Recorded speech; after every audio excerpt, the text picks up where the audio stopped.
napakamaraming tao yung tumitingin sa atin sa araw-araw na ginagawa natin kung ano ba talaga yung kaya natin gawin. The challenge is you need to make this year like a 5 years. Meaning to say, lahat ng kaya mong ibigay, kaya mong contribute para maging maayos at maging successful ka doon sa 5 taon, ibigay mong lahat ngayong taon. Hindi lang double time, triple time, kundi maraming beses mong ibigay. Pag-aralan, alamin ano ba talaga yung makatutulong sa atin para mas mabilis nating maabot yung pinapangarap natin. Para mapatunayan natin sa kanila na we are not just like a person na kung paano nila isipin. So marami tayong maririnig, marami tayong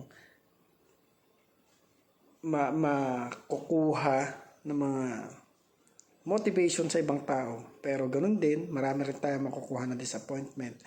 Madidisappoint tayo sa mga tao na ibinababa yung pagkatao natin. But you know, what is the most important is yung talagang makita mo na kumikilos ka. Hindi ka nagsasayang ng oras para mapatunayan mo sa kanila na hindi ikaw yung klase ng tao na iniisip nila, na higit ka pa dun sa mga iniisip nila. So, yung kasi mga tao na mahilig mamanliit, it's normal. Normal for us na isipin natin na sila yung magiging malaking hamon natin na kailangan nating labanan, kailangan nating lusutan, o kailangan nating patunayan na hindi tayo kagaya lamang ng iniisip nila. Hindi tayo kagaya ng mga pipitsugi na walang ibubuga. So, let's show them na talagang deserve natin ang mabigyan ng spot. I mean, yung magkaroon ba ng magandang imahe sa iba. Na yung ginagawa nilang pagmamaliit, yung ginagawa nila na lagi sinasabi nila na wala tayong mararating, wala kang maatikha sa buhay, then let's prove to them na kaya natin. Na yung buhay na meron tayo ngayon, lahat yan ay hindi lang dahil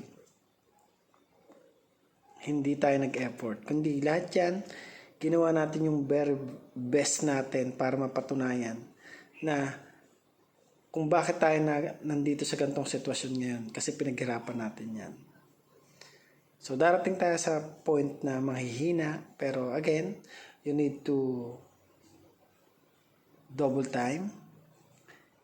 Isipin mo na yung 5 taon, ngayong taon, magagawa mo lahat ng gusto mong gawin. Hindi siya madali.